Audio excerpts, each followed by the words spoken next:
Hello there, I am Bolanle Oduekun Ayola, and here is your Wells Television Daily News Updates for today, the 4th of November 2025.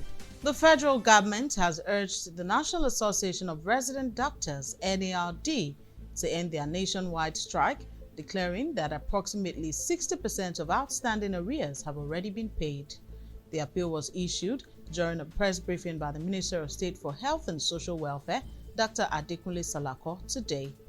Dr. Salako explained that a collective bargaining agreement mechanism chaired by the Minister of Labour has held 12 meetings since August to address issues of pay relativity, remuneration parity, and creation of consultant cadres. The government disclosed that in 2024, it recruited 14,444 health workers across federal tertiary institutions and has approved another 23,059 for 2025, including 2,629 resident doctors.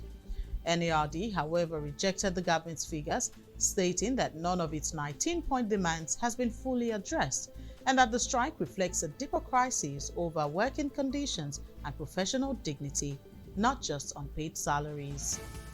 The National Civil Society Council of Nigeria, NCSCN, has called on President Bola Ahmed Tinubu to expedite the appointment of ambassadors to Nigeria's foreign missions, warning that diplomatic vacuum is harming the country's international standing. During an emergency meeting in Abuja, NCSCN described the absence of substantive envoys since 2023 as a major foreign policy failure. The council also dismissed allegations of a genocide against Christians in Nigeria as politically motivated and unfounded, pointing out that both Christians and Muslims are victims of violence in the country. The NCSCN urged the government to create a comprehensive casualty database and establish interreligious dialogue to correct the narrative and restore unity.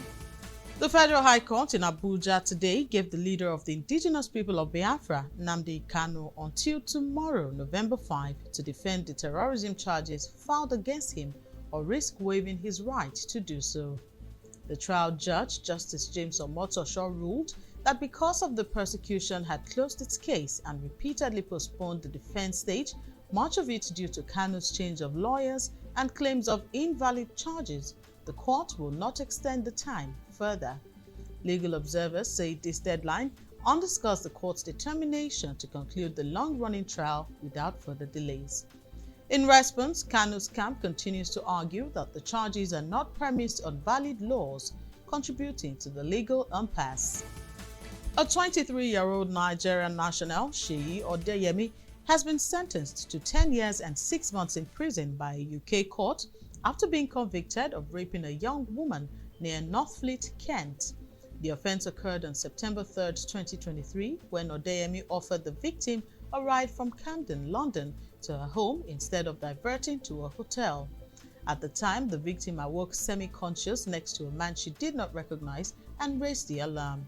Police found that Odeyemi was subject to a sexual risk order, which he breached, and in addition to the custodial term, he will be placed on the sex offenders register indefinitely, subject to a 20-year sexual harm prevention order and 5 years on license following release.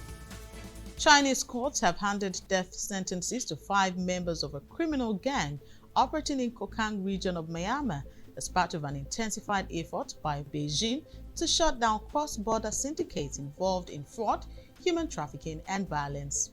State media reports that the gang preyed on Chinese nationals and exploited Myanmar's porous border, engaging in large-scale cyber fraud network and violent protections rackets. The crackdown is seen as part of China's broader push to strengthen security cooperation with neighboring countries and to target transnational organized crime at its source. In sports, Serie A side Fiorentina have dismissed head coach Stefano Pioli after enduring a 10-match winless streak in the league that left the club near the relegation zone. The club confirmed Pioli's exit yesterday following a 1-0 home defeat to Lecce, describing the decision as necessary to restore confidence and direction. Assistant coach Daniel Galuppa has been appointed interim manager. Fiorentina, who spent heavily in the summer after finishing 6th last season, have managed just 4 draws and 6 losses this term. Sporting director Daniel Prade also left by mutual consent, signaling a wider shake-up at the club. Despite the poor league form, Fiorentina remain in contention in the Europa Conference League and hope the managerial change will revive their domestic campaign. And that's it on the Daily News Updates. Thank you so much for watching. Kindly subscribe to our YouTube channel at Wells Television and like our Facebook page at Wells Television. Thank you for watching. God bless you.